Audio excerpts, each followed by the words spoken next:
Don't watch the light.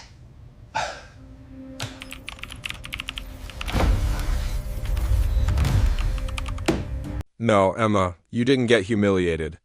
You humiliated yourself. I just sent the invoice.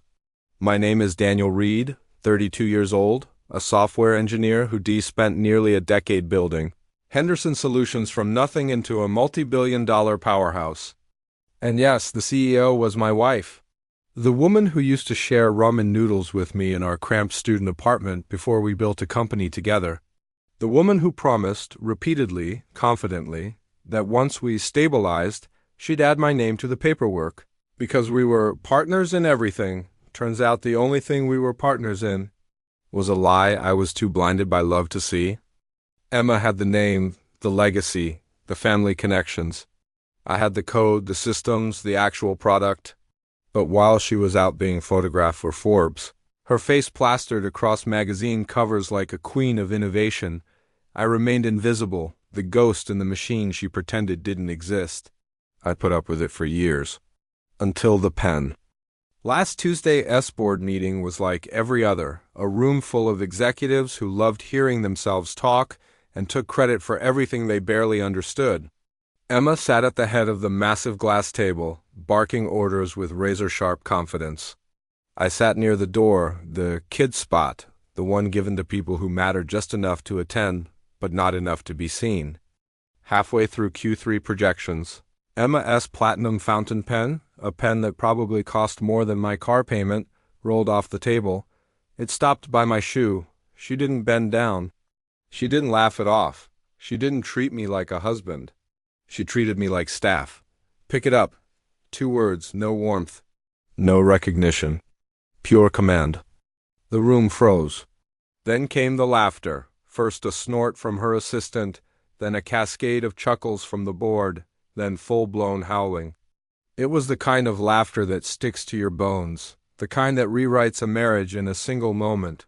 I picked it up, placed it gently on the table. Here you go, Your Majesty, more laughter. Emma didn't even look at me. That's when something inside me clicked. Humiliation sharpens the mind, clarifies what years of loyalty blur. By the time the meeting ended, I wasn't hurt, I was dangerous. Emma drove home silently, furious at something she wouldn't name. She held up a finger to silence me, a gesture people use on waiters, not husbands. And when we got home, she locked herself in her study. By evening, she called me from 30 feet away. I've decided to terminate all contact, stay away permanently. This marriage is over, a formal termination, no emotion, no explanation. Just business. I felt something cold settle over me, not heartbreak, but clarity, relief. She thought she was firing me. She had no idea I was already done pretending to be an employee in my own marriage. I told her calmly, okay, then I added, make sure your phone is charged tonight. Something important might come up. She panicked at the ambiguity. I didn't explain. Instead, I opened a folder on my computer labeled insurance_policy, a harmless name hiding something lethal. Failsafe Alpha, a backdoor embedded years earlier, in code only I understood. A system Emma ignored because technical details were boring, a line of defense. I'd built in case we ever faced a cyber attic, but with one small modification. It became something else entirely, a nuclear option. At exactly midnight, with Emma blowing up my phone in panic, I pressed enter. Every server Henderson Solutions depended on crashed simultaneously. Contracts self-canceled. Investor alerts triggered false liquidation warnings. Stock market algorithms saw catastrophic failure and reacted instantly. The company's valuation plummeted like a falling elevator.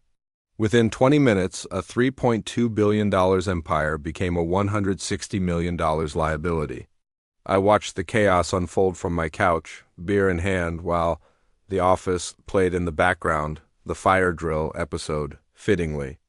Meanwhile, Henderson's Slack channels exploded, all core systems down, contracts are being terminated. Why are clients getting shut down emails? Someone called Daniel. He's not answering. Emma finally appeared in all caps. Get my husband on the phone now. Someone replied, he's the only one with God-level access. Another added, wait, isn't he the guy she yelled at over a pen yesterday?